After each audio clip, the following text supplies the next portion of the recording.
So how do we embrace boredom? By resisting those urges to constantly check our phones, to scroll through social media, to distract But ourselves. what do we do instead? Just sit there and stare at the wall. Not exactly. Newport talks about something called productive meditation. Productive meditation. That sounds like a contradiction in terms. It's about using downtime, like when you're walking or showering, Mhm. to focus on a specific problem or idea. So instead of letting your mind wander aimlessly, you're directing it towards something productive. Right. You're training your brain to stay focused even without external stimulation. Interesting. And he calls this building attention resilience. Exactly. It's about being able to tolerate boredom, to resist those cravings for novelty, and that ultimately strengthens your ability to focus. So it's like mental training for your attention span. Think of it like building a muscle. The more you practice, the stronger it gets. All right, makes sense. What's the third rule? Rule number 3 is a big one.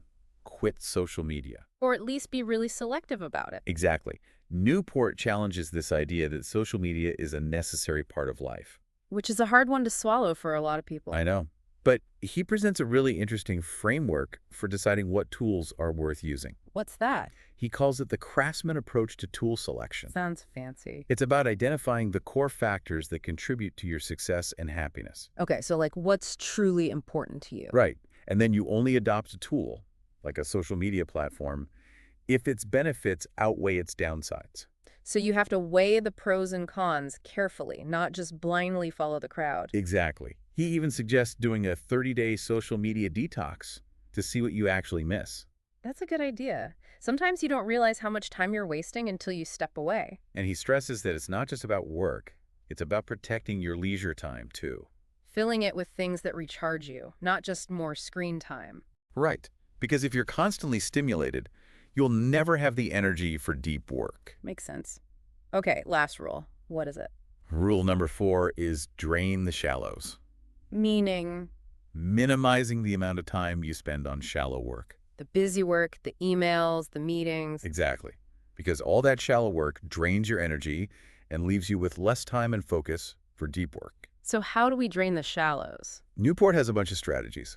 One is to schedule every minute of your day. Time blocking, that kind of thing. Yep.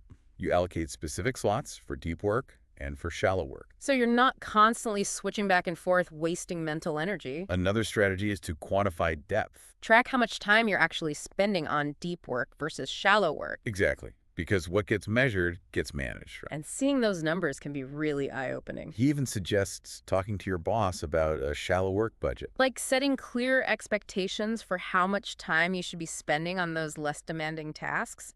Right. It's about being proactive and setting boundaries. Other tactics include things like fixed schedule productivity, Meaning setting a firm end time for your workday, like no matter what, you're done by 5:30. forces you to be more efficient. And becoming hard to reach, strategically managing your email and messages, saying no to non-essential commitments, Learning to prioritize. and batching similar tasks together to handle them more efficiently. So a lot of practical tips and techniques for reclaiming your time and attention. It's about being deliberate, about taking control of your day instead of letting it control you. I like that. Okay, so we've covered the core concepts of deep work and the 4 rules. What did our AI reviewers think of the book overall, Well, they all agreed that it's a timely and important book. given how distracted everyone is these days? Exactly. They praised Newport's practical framework, the clear steps he lays out for cultivating deep work habits. And he doesn't just pull the stuff out of thin air. Right. The AI also appreciated the research behind his arguments, the psychology and neuroscience he draws on, Plus, he uses a lot of real-world examples. of successful people who use deep work to achieve amazing things.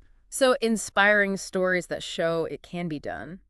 Many reviewers also liked how he critiques modern work culture, the always-on mentality, the glorification of busyness. It's like he's giving us permission to slow down, to focus on what really matters. Exactly.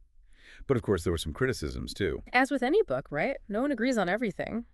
One recurring concern was that Newport's vision of deep work might be a bit idealistic. Like, it sounds great in theory, but not realistic for everyone. Right. Some reviewers felt that it might not be feasible for people in certain professions, Jobs that require constant communication, immediate responsiveness, like customer service, healthcare, even some types of management. where you can't just shut yourself off from the world. Exactly. And some reviewers thought he put too much emphasis on individual responsibility. Like, it's all up to you to create the right conditions for deep work. But what about the role of workplace culture, of managerial expectations? It's true, your environment can make a big difference. Another critique was that he doesn't talk much about collaboration, His focus is mostly on solo work, deep thinking. which might not be relevant for everyone, especially in fields where teamwork is essential. Yeah, sometimes bouncing ideas off other people is the best way to get things done. Some reviewers also found the book a bit repetitive, and the social media advice, quitting altogether, was seen as too simplistic. Especially for people who use it for their work, for networking or marketing. Right. And then there's the issue of privilege. Some of Newport's examples, like writers retreating to cabins in the woods. It's not accessible to everyone. Not everyone has a private office or the flexibility to just disappear for days on end. And some reviewers noticed a bias towards male high achievers in his examples. Not very inclusive. A few reviewers also felt that he might overstate the negative impact of all shallow work. Because some of it is necessary, right? For communication, for keeping things running smoothly. Exactly. And finally, some reviewers pointed out that he doesn't really address the risk of burnout. Like, if you're constantly pushing yourself to do deep work, you could end up exhausted. So, a lot of valid points. It sounds like while the core principles are solid, the application might need some tweaking depending on your situation. Right. It's not a one-size-fits-all solution. More like a set of guidelines, a philosophy to adapt to your own life. That's a good way to put it. So, as we wrap up this deep dive, what are the key takeaways for our listeners? I think the biggest one is that deep work, this ability to really focus, is incredibly valuable. And it's a skill you can train. Like a mental muscle you can strengthen. Exactly. It's about being intentional, about managing distractions, both internal and external. And about being mindful of how we use technology. Right, because if we're constantly bombarded with distractions, we'll never have the energy for deep work. So, drain the shallows, create space for the deep. And remember, Newport's framework is a starting point. Mhm. You have to adapt it to your own circumstances, your own work style. Find what works for you. And don't forget, this whole exploration comes from Kintsugi, part of Project Plain Talk. We're all about exploring ideas, finding what's valuable. So, final thought for everyone listening. Which of Newport's depth philosophies resonates with you? Monastic, bimodal, rhythmic, journalistic. Which one fits your life? And what's one small thing you can do this week, one tiny ritual, to carve out a little more focused time? Every little bit counts. Thanks for joining us on the deep dive. Keep thinking deeply, everyone. And we'll see you next time.